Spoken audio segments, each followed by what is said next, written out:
காவிரி நீர்பிடிப்பு பகுதிகளில் தொடர் மழை காரணமாக ஒகேனக்கலில் நீர்வரத்து 4500 கன அடியில் இருந்து 9000 கன அடியாக உயர்ந்துள்ளது. கபினி அணையில் இருந்து சுமார் 12000 கன அடி நீர் திறக்கப்படுகிறது.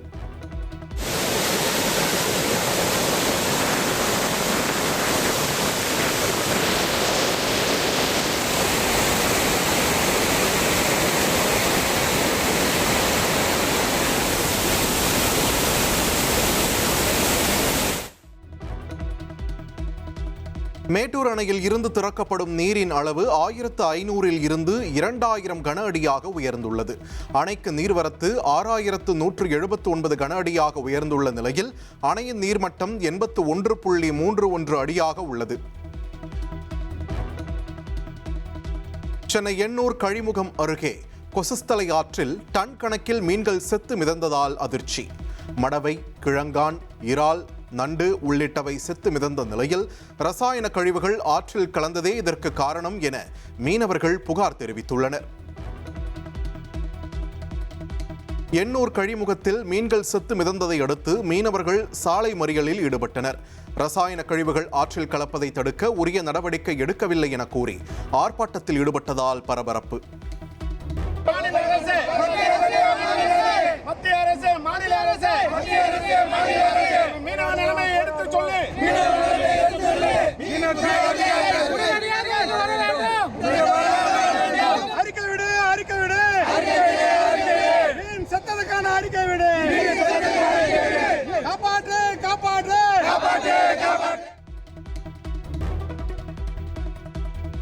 எண்ணூர் கொசஸ்தலை ஆற்றில் மீன்கள் இறந்து மிதப்பது குறித்து விசாரணைக்கு உத்தரவிட பாமக தலைவர் அன்புமணி ராமதாஸ் வலியுறுத்தியுள்ளார். கழிவுகளை வெளியேற்றிய நிறுவனங்களிடம் இருந்து அபராதத் தொகை வசூலித்து மீனவர்களுக்கு இழப்பீடு வழங்க வேண்டும் என்றும் அவர் கூறியுள்ளார். ஞாயிறு விடுமுறையொட்டி குற்றால அருவிகளில் ஏராளமான சுற்றுலா பயணிகள் குவிந்தனர். மெயின் அருவியில் உற்சாகமாக குளித்து மகிழ்ந்தனர்.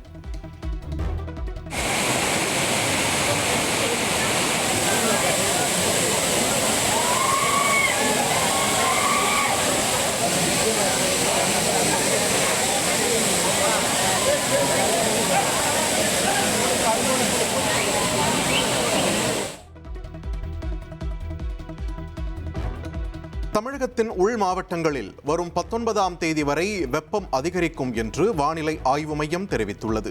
2 முதல் 3 டிகிரி செல்சியஸ் வரை வெப்பம் அதிகரிக்கும் என தெரிவிக்கப்பட்டுள்ளது. மேற்கு தொடர்ச்சி மலை மாவட்டங்களில் இன்று மழைக்கு வாய்ப்பிருப்பதாக வானிலை ஆய்வு மையம் தெரிவித்துள்ளது. செங்கல்பட்டு, காஞ்சிபுரம், விழுப்புரம், திருவண்ணாமலை ஆகிய மாவட்டங்களில் நாளை கனமழை பெய்யக்கூடும் என்றும் எச்சரிக்கப்பட்டுள்ளது.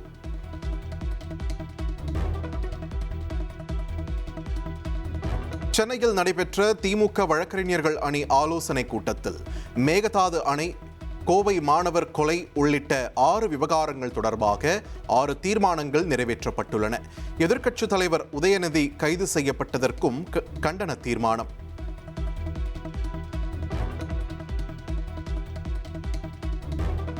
தாவேக அரசு பாசிச அரசு போல செயல்படுவதாக எதிர்க்கட்சித் தலைவர் உதயநிதி ஸ்டாலின் விமர்சித்துள்ளார். யாரை கைது செய்யலாம் என அட்டவணை போட்டு செயல்படுவதாகவும் அவர் குற்றம் சாட்டியுள்ளார். கர்நாடகாவில் 3 தமிழர்கள் சுட்டுக் கொல்லப்பட்டது குறித்து சிபிஐ விசாரணை நடத்த வேண்டும் என்று பாமக தலைவர் அன்புமணி ராமதாஸ் வலியுறுத்தியுள்ளார். உயிரிழந்தவர்களின் குடும்பங்களுக்கு தலா 1 கோடி ரூபாய் இழப்பீடு வழங்க வேண்டும் என்றும் அவர் கோரிக்கை விடுத்துள்ளார். கர்நாடகாவில் காவிரி வனப்பகுதியில் கர்நாடக வனத்துறையினர் நடத்திய துப்பாக்கிச் சூட்டில் 3 பேர் கொல்லப்பட்ட சம்பவம். காணாமல் போன மாடுகளை தேடிச் சென்றவர்கள் மீது வேட்டையாடியதாக பொய்யாக பழி சுமத்தி சுட்டுக் கொன்றிருப்பதாக மார்க்சிஸ்ட் கம்யூனிஸ்ட் மாநில செயலாளர் சண்முகம் குற்றம் சாட்டியுள்ளார். சென்னையில் சுதந்திர தின அணிவகுப்பில் உயிரிழந்த காவலர் தர்மராஜ் குடும்பத்திற்கு முதலமைச்சர் விஜய் ஆறுதல் தெரிவித்துள்ளார். 30 லட்சம் ரூபாய் நிதியுதவி வழங்கவும் முதல்வர் உத்தரவிட்டுள்ளார். ஈரோடு மாவட்டம் அந்தியூர் அருகே தோட்டத்து வீட்டில் தனியாக வசித்து வந்த 85 வயது மூதாட்டி பாலியல் பலாத்காரம் செய்யப்பட்ட சம்பவம் அதிர்ச்சியை ஏற்படுத்தியுள்ளது. இரத்த வெள்ளத்தில் இருந்த மூதாட்டி மீட்கப்பட்டு மருத்துவமனையில் அனுமதிக்கப்பட்டுள்ள நிலையில் மர்ம நபருக்கு போலீசார் வலைவீசி வருகின்றனர். மதுரை ஹார்விப்பட்டி வெயில் உகந்த அம்மன் கோவில் 68வது ஆண்டு உற்சவ விழாவை முன்னிட்டு 1008 முளைப்பாரி ஊர்வலம் வெகு விமர்சையாக நடைபெற்றது. ஆயிரக்கணக்கான பெண்கள் தலையில் முளைப்பாரி சுமந்து வாத்தியங்கள் முழங்க ஊர்வலமாக வந்து தென்கால் கண்மாயில் முளைப்பாரியை கரைத்து நேர்த்திக்கடனை செலுத்தினர்.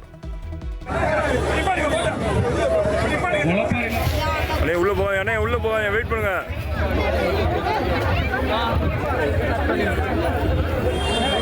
கொஞ்சம் வண்டியெல்லாம் எல்லாமே போகணும்.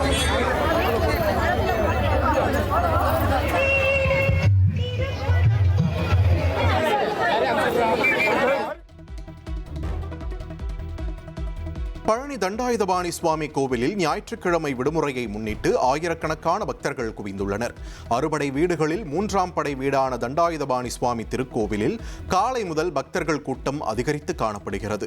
சுமார் 2 மணி நேரத்திற்கு மேலாக நீண்ட வரிசையில் காத்திருந்து பக்தர்கள் சுவாமி தரிசனம் செய்து வருகின்றனர்.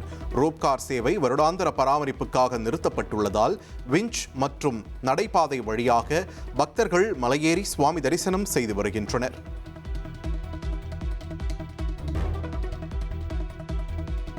தூத்துக்குடியில் 5வது நெய்தல் கலை திருவிழா கோலாகலமாக நடைபெற்றது. தூத்துக்குடி எம்பி கனிமொழி முன்னெடுப்பில் நடைபெற்ற நெய்தல் விழாவில் 300க்கும் மேற்பட்ட நாட்டுப்புற கலைஞர்கள் பங்கேற்று தங்கள் கலைத்திறனை வெளிப்படுத்தியுள்ளனர். 20க்கும் மேற்பட்ட கலை நிகழ்ச்சிகளுடன் பாரம்பரிய உணவு திருவிழாவும் நடைபெற்ற நிலையில் ஏராளமான பொதுமக்கள் பங்கேற்றனர்.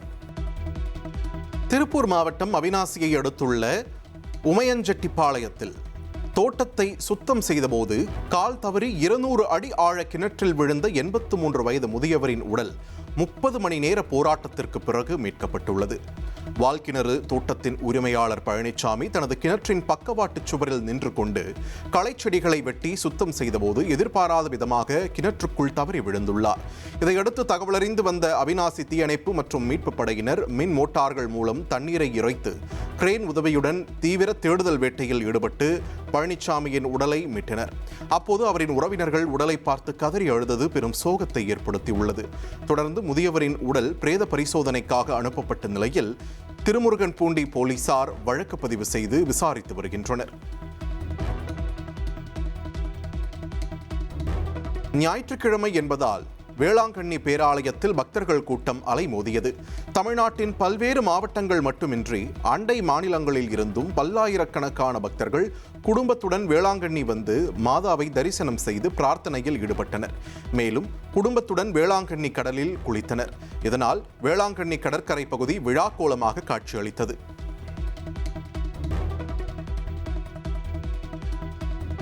எல் நினோ தாக்கம் மற்றும் போதிய மழையின்றி வைகை அணையின் நீர்மட்டம் சரிந்த நிலையில் தற்போது கேரளாவில் பெய்த மழையால் முல்லை பெரியாறு அணையின் நீர்மட்டம் உயர்ந்துள்ளது. இதையடுத்து முல்லை பெரியாற்றில் இருந்து திறக்கப்பட்ட தண்ணீரால் 71 அடி உயரம் கொண்ட வைகை அணையின் நீர்மட்டம் தற்பொழுது 35.63 அடியாக உயர்ந்துள்ளதால் பொதுமக்கள் மகிழ்ச்சி அடைந்துள்ளனர். கடலூர் வடுகப்பாளையத்தில் தங்க நகை மதிப்பீட்டாளர் செல்வராஜ் என்பவரது வீட்டில் பூட்டை உடைத்து 21 பவுன் தங்க நகைகள் மற்றும் பணத்தை கொள்ளையடித்த வழக்கில் பெண் ஒருவர் அதிரடியாக கைது செய்யப்பட்டுள்ளார். கடலூர் மத்திய சிறையில் அடைக்கப்பட்டுள்ள தனது தோழி சிந்துவை பார்க்க வந்த கள்ளக்குறிச்சியைச் சேர்ந்த ஷம்ஷத் என்கிற மரியம் பீவி சிறைக்கு அருகில் இருந்த இந்த வீட்டை நோட்டமிட்டு கைவரிசை காட்டியுள்ளது போலீஸ் விசாரணையில் அம்பலமானது. கைரேகை நிபுணர்களின் உதவியுடன் குற்றவாளி யார் என்பதை 10 நிமிடத்தில் கண்டறிந்த போலீசார் தப்பி ஓடிய பெண்ணை கைது செய்து அவரிடமிருந்த நகைகளை மீட்டனர். மேலும் இந்த பெண் மீது 10க்கும் மேற்பட்ட கொள்ளை வழக்குகள் நிலுவையில் இருப்பதும் குறிப்பிடத்தக்கது. நால்சார் சட்ட பல்கலைக்கழக மாணவர்களுக்கு எதிரான உத்தரவுகள் குறித்த கடுமையான விமர்சனங்களை அடுத்து இந்திய பார் கவுன்சில் தலைவர் மனன்குமார் மிஸ்ரா மாணவர்களிடம் நிபந்தனையற்ற மன்னிப்பு கோரியுள்ளார். மாணவர்களின் உணர்வுகள் புண்பட்டிருந்தால் மன்னிப்பு கேட்பதில் தயக்கம் இருக்கக்கூடாது என குறிப்பிட்டுள்ள அவர் வருத்தம் தெரிவிப்பது அகந்தை பிரச்சனை அல்ல என்றும் தெளிவுபடுத்தியுள்ளார். உத்தரப்பிரதேச மாநிலம் வாரணாசி விமான நிலையத்தில் சோதனையின் போது பயணி வைத்திருந்த துப்பாக்கி தவறுதலாக வெடித்ததால் பரபரப்பு. துப்பாக்கி குண்டு பாய்ந்து பாதுகாப்பு ஊழியர்கள் 2 காயமடைந்துள்ளனர். கிழக்கு இந்தோனேசிய கடற்பகுதியில் அதிகாலை 7.7 ரிக்டர் அளவில் சக்தி வாய்ந்த நிலநடுக்கம் ஏற்பட்ட நிலையில் புளோரஸ் தீவில் உள்ள மௌமெரே துறைமுகத்தில் கட்டிடத்தின் ஒரு பகுதி இடிந்து விழுந்ததுடன் மக்கள் அச்சத்தில் சாலைகளில் ஓடிய காட்சிகளும் வெளியாகியுள்ளன. இந்த நிலநடுக்கம் 15 கிலோமீட்டர் ஆழத்தில் அதிகாலை 4:58 மணிக்கு ஏற்பட்டதாக இந்தோனேஷிய புவி இயற்பியல் நிறுவனம் தெரிவித்துள்ளது.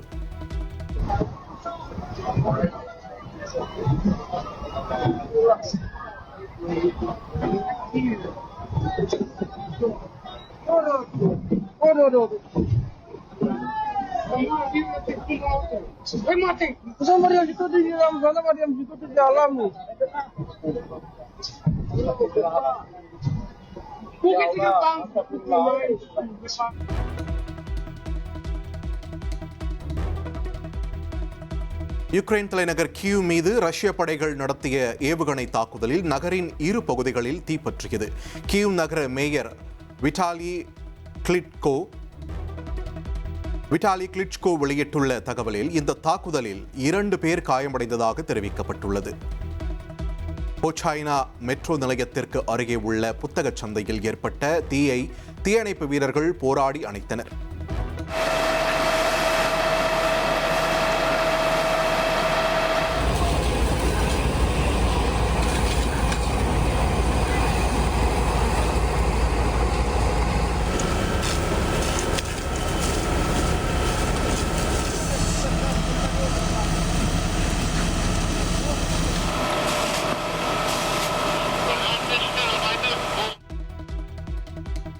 அமெரிக்காவின் இண்டியானா மாகாணத்தில் வீசிய கடும் புயல் மற்றும் வெள்ளத்தில் சிக்கி 4 வயது சிறுவன் உட்பட 6 பேர் உயிரிழந்தது உறுதி செய்யப்பட்டுள்ளது.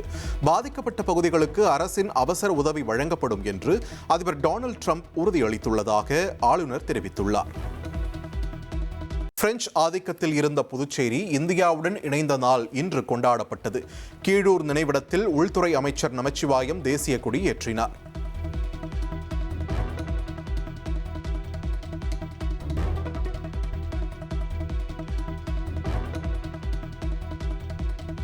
ஆம்ஸ்ட்ராங் கொலை வழக்கில் சிபிஐ மறு வழக்கு பதிவு செய்துள்ளது. இதுவரை 28 பேரை காவல்துறை கைது செய்துள்ள நிலையில் உச்சநீதிமன்ற உத்தரவை தொடர்ந்து சிபிஐ மறு வழக்கு பதிவு செய்துள்ளது.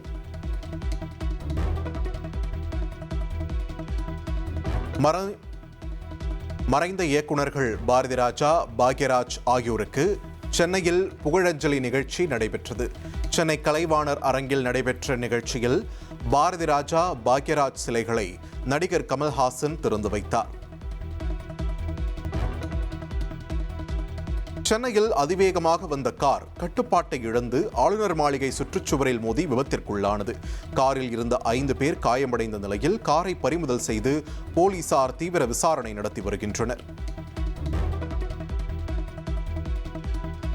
முன்னாள் பிரதமர் வாஜ்பாய் நினைவு தினத்தையொட்டி டெல்லியில் உள்ள அவரது நினைவிடத்தில் குடியரசுத் தலைவர் திரௌபதி முர்மு, பிரதமர் நரேந்திர மோடி உள்ளிட்டோர் அஞ்சலி செலுத்தினர். தேச சேவைக்காக தனது வாழ்வை அர்ப்பணித்தவர் வாஜ்பாய் என்று பிரதமர் மோடி புகழாரம் சூட்டியுள்ளார். மேற்கு வங்கத்தில் முன்னாள் துணை சபாநாயகர் ஆஷிஷ் பந்தோபாத்யாய் தற்கொலை செய்து கொண்ட சம்பவத்தால் அதிர்ச்சி ஏற்பட்டுள்ளது. ராம்பூர் ஹாட் திரிணாமுல் காங்கிரஸ் அலுவலகத்தில் தூக்கிட்டு தற்கொலை செய்து கொண்ட நிலையில் போலீசார் விசாரணை மேற்கொண்டு வருகின்றனர்.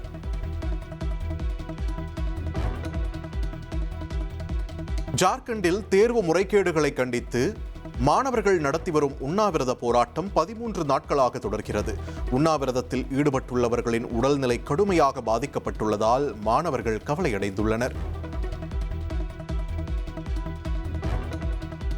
இந்தியாவைச் சேர்ந்த கவா நிறுவனத்தின் திவ்யாஸ்திரா MK3 ஜெட் இயந்திரத்தால் இயங்கும் ஏவுகணை பரிசோதனை வெற்றிகரமாக நடைபெற்றது. ஜெட் இயந்திரம் மூலம் இயங்கும் அமைப்பை வெற்றிகரமாக செயல்படுத்த முடியும் என்பதை இந்திய நிறுவனம் ஒன்று நிரூபித்திருப்பதாக தெரிவிக்கப்பட்டுள்ளது.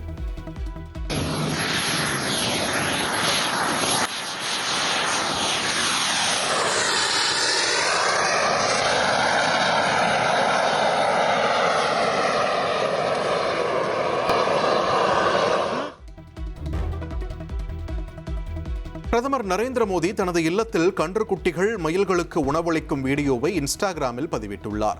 செங்கோட்டைக்கு செல்வதற்கு முன்பு தனது நண்பர்களை சந்தித்த அழகான தருணம் என்று பிரதமர் நெகிழ்ச்சியுடன் குறிப்பிட்டுள்ளார். கொலம்பியா நிலநடுக்கத்தில் உயிரிழந்தவர்களின் எண்ணிக்கை 294ஆக உயர்ந்துள்ளது. 320 பேர் மாயமாகியுள்ள நிலையில் மீட்புப் பணிகள் தொடர்ந்து தீவிரமாக நடைபெற்று வருகின்றன. தொடர் விடுமுறை மற்றும் ஞாயிற்றுக்கிழமை என்பதால் திருச்செந்தூர் சுப்பிரமணிய சுவாமி கோவிலில் பல்லாயிரக்கணக்கான பக்தர்கள் குவிந்துள்ளனர். சுமார் 7 மணி நேரம் நீண்ட வரிசையில் காத்திருந்து சுவாமி தரிசனம் செய்கின்றனர்.